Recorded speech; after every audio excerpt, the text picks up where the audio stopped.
Hello, my name is Keegan Doherty and I'm a student who is currently in their 4th year of study, undertaking a Bachelor of Education primary degree at Australian Catholic University in Melbourne.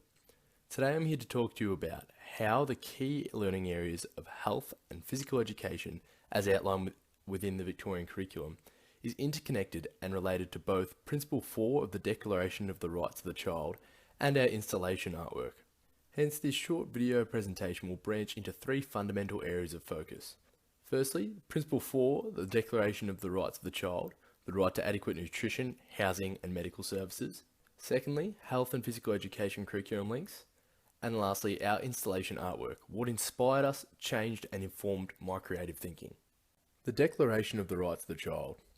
Humanium, a foundation dedicated towards putting an end to violations of children's rights, describes the Declaration of Rights of the Child as a historic document that recognises and affirms for the first time the existence of the rights specific to children and the responsibility of adults towards children. So what does this mean? Firstly, it explicitly highlights that although the Declaration is the first formal document to outline the basic human rights for children universally, it emphasises that it is the responsibility of adults towards children to not only uphold these rights, but to do everything within means to ensure the safety and well-being of the child.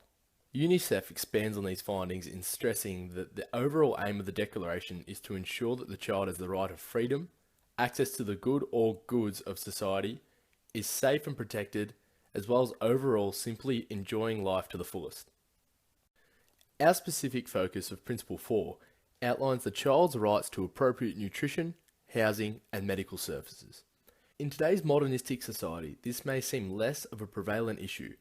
However, according to studies, there are many places around the world where children, yet alone adults, do not have access to these basic needs. According to these studies, there are prevalent issues regarding violence and social inequities in the Americas, as well as nutrition and health problems more common in countries such as India, Africa, and parts of Europe.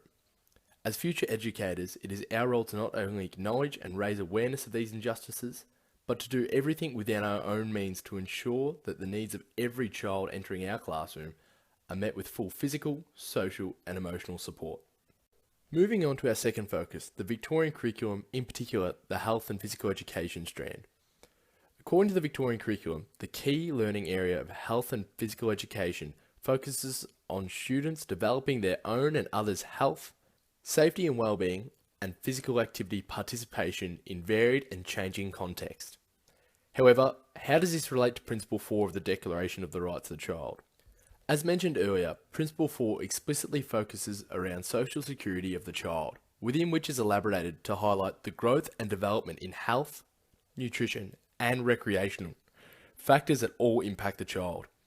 All these key words can be directly found in multiple times within the many substrands of the health and physical education key learning area as outlined in the Victorian curriculum. So more importantly, what does this mean for children and for us as teachers?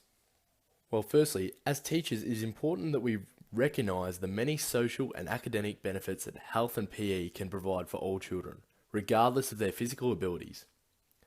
Studies have shown that the school setting is a practical and highly influential environment for implementing and promoting healthy behaviours amongst students. Educating children of the many positives surrounding healthy eating, the value of nutrition, and daily physical activity not only greatly reduces the risk and likeliness of cardiovascular illnesses or disease, such as type 2 diabetes, but is also shown to provide for more physically active future adults. As a primary influence in the life of the child, it is the responsibility of both parents and teachers alike to provide children with the opportunity to participate in recreational activities and encourage positive attitudes towards physical activity. Interestingly, studies highlight that if an individual perceives that a certain act or behaviour will induce a positive result, then a participant will create a positive attitude towards that behaviour. To illustrate this in simpler terms, it simply means if we as adults show an interest and encourage children to collaborate ideas and participate in recreational activities together, this positive mindset will reflect upon the child's experience, in turn providing them for deeper, more memorable learning experiences and more likely to enjoy the outcomes. Finally, for the factors that shaped and influenced our thinking to create our installation. The arts is an integral key learning area within all aspects of the Victorian curriculum. According to the critical and creative thinking domain, Responding to environmental, social, and economic changes requires young people to be creative, innovative, enterprising, and adaptable with the motivation, confidence, and skills to use critical and creative thinking purposefully. Now, this may seem somewhat dense in content. However, it simply highlights that the power of creativity and imagination are linked to all authentic learning experiences.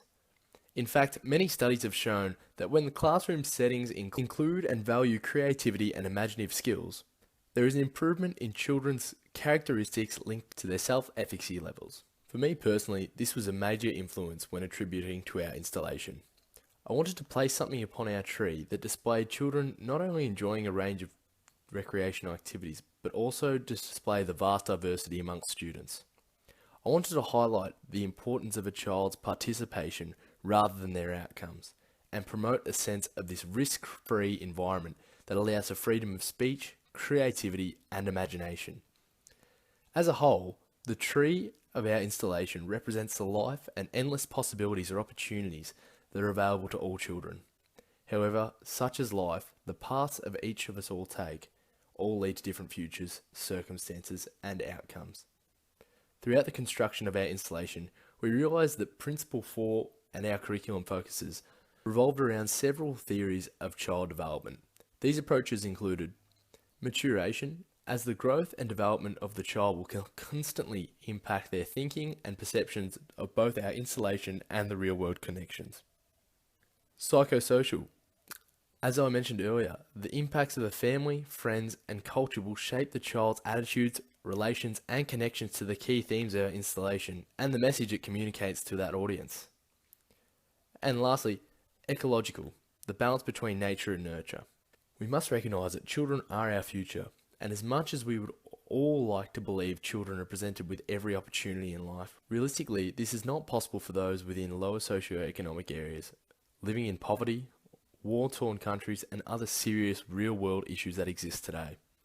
Overall, having placed our installation in a local primary school for approximately a week, it was incredible to see how diverse each child, teacher, and school member interpreted our artwork. So for now, the true question: what does our artwork mean to you? Has it shaped, informed, or changed your thinking? If so, I'll leave you with the ultimate question: how? Thank you for listening, and I hope you enjoyed the presentation.